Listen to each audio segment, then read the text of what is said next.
All right, so as any up and coming DJ, I was interested, like everybody else, in saving a few bucks, and I wanted to build a facade in front of my DJ table. So I started doing some research, looked at Amazon, looked at what other people were doing on YouTube, and certainly you can build yourself your own facade, as I currently did, and I think it turned out all right. I don't believe it's going to be a long-term solution. It's going to need some upgrades, but all in, I probably spent about $125 in materials, and right now I've got it backlit by four American DJ. Uh, they're Par Pros, I think they are. But anyway, I'm not reviewing lights. I'm looking at the facade. So this thing probably took me about a week and a half of building, just kind of when I felt fit to do something on it. Obviously, it's a four panel. It's about 4 foot tall. Each panel is about 2 foot wide. And basically, what I ended up doing was getting about $100 worth of 1x3 pine from Home Depot, a couple of hinges, a couple of L brackets to secure the corners on each panel. And then I went down to Joann Fabric, got about $23 worth of Lycra fabric, and I stretched them across each panel.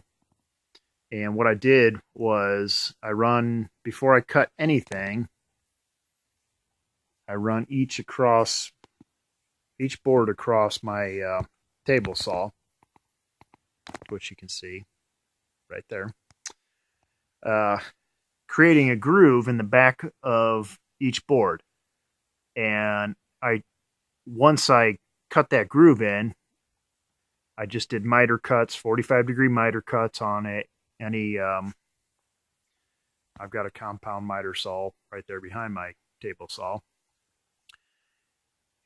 which made it nice because all the grooves line up. You get this nice 90-degree angle. You can see my L bracket there.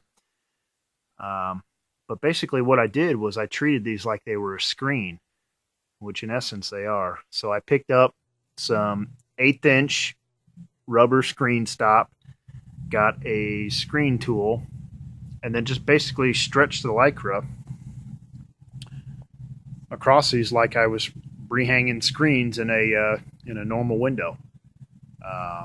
So here you can see just some basic some dark hinges, and each panel, same thing, repeated over and over.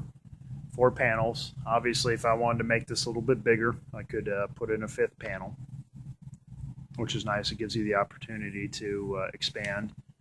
You can see here, that's kind of my sloppy setup just for this video, but it hides the mess well. And it was kind of a pain. I mean, I'm not gonna lie. I say $120. That assumes that you have the tools to do it ahead of time. I already had the table saw. I already had the chop saw, and lucky me, I had some black paint laying around. So if you had to go out and go buy all that stuff just to do this project, you'd be better served by going to American DJ or some other brand and just buy one. The things that I would change about this, eventually that white fabric is going to get dirty. I mean, it's inevitable, and I know that. The challenge is going to be to yank this fabric out, wash it, and try to get it back in. Now, when that time comes, what I'm thinking that I'm going to do is, instead of reusing these screen guides, like I was talking about, where I've cut them in, to me, the easier thing to do would be to take some strips of Velcro, staple them into the wood, and then, since you have the stretched fabric already, sew the Velcro backer onto the fabric, just like you would if you bought one of these. Most of the times the fabric is Velcro applied. That way you can just tear the stuff off, throw it through the wash, bleach the hell out of it when it gets dirty, and then just stretch it back on with the Velcro, and you're good to go. You don't have to worry about it getting dirty. But for me, I'll try to take a little bit of care. Try not to get it too dirty. Hopefully people don't spill red wine and whatever other things people are going to be doing at DJ events. And I mean, I'm willing to accept that that's just the nature of the business. But all in all, I think it turned out okay for $120 investment. It certainly looks better than just showing up and having an ugly, cheap, ugly table, plastic table hanging out with a bunch of cords draped down from it. So I just kind of threw the pars in front of the 4 panels just to give it a little bit of light. It looks a little bit better in person. The camera's kind of really picking up a kind of a halo effect around each light. It doesn't look that bad in person. And certainly a linear effect or a linear wash, which is kind of why I had that that UV linear light back there. If you picked up two of those, and got one on kind of each side, it'd probably look a little bit better. It wouldn't be so focused as the pars are.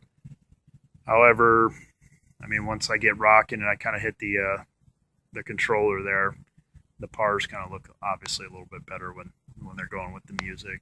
And so that's kind of how it turned out. I mean, certainly if you have questions, comments, just drop them in the comments section below, and I'll try to answer them the best I can. But for me, $120, man, I can't complain. I think it turned out okay. So, a little bit, not that you guys necessarily care too much, but a little bit about myself. I'm kind of new to the DJ business here in South Carolina. I did it a few years back when I was living out west, and just now getting back into it again. But heck, if you guys are watching this, hopefully you're beginners too, so you won't tear me a new butthole. But yeah, the nice thing you just got to remember when you're building one of these is the on the sides to hold it up, the hinges are on the inside, and then on the front, conveniently enough, so you can get this thing to fold, the hinges on the outside. And when I zoom in, yeah, it looks obnoxiously different colored, but as soon as I back out, there's definitely nothing to see. So, and with that, the flat or the 2 front panels stay flat, and when I fold this thing up, it all folds into one panel. I've seen some of these where I've gone to other gigs where DJs are, and there's like a pin that they pull out, and the 2 halves separate so that they can fold down into a panel wide width. But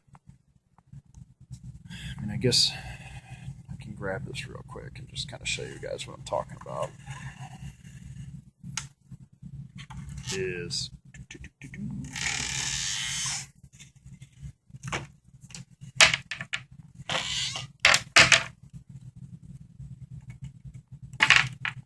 if you lay the hinges out like I have them, it folds up into a single width panel, and you don't have to disassemble anything. So if you want to add a 5th panel, yeah, it might get a little bit tricky in terms of which way you would orient your how you would orient the hinges to make the 5th panel work so that they could still fold up like that. But I mean, really, at the end of the day, $120, $125, can't complain too much. So hope you guys enjoyed the video.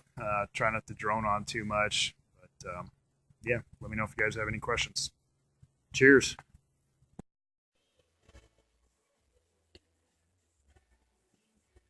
Certainly a little bit more lively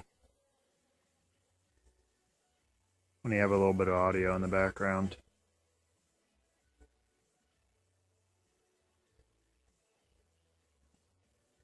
Again, set up in a basement.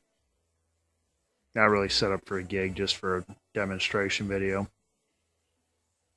But not bad for a homemade thing. And even with the lights turned on, it still looks pretty acceptable. I certainly wouldn't want to say it's the highest quality carpentry thing I've constructed. I certainly could have spent a lot more time making it nicer, but I know this thing's going to get beat up as it gets used, so I just said to myself, hey, it's $100. Don't get too stupid. So anyway, build one. Looks a whole lot better than a crappy table with a bunch of cords hanging down.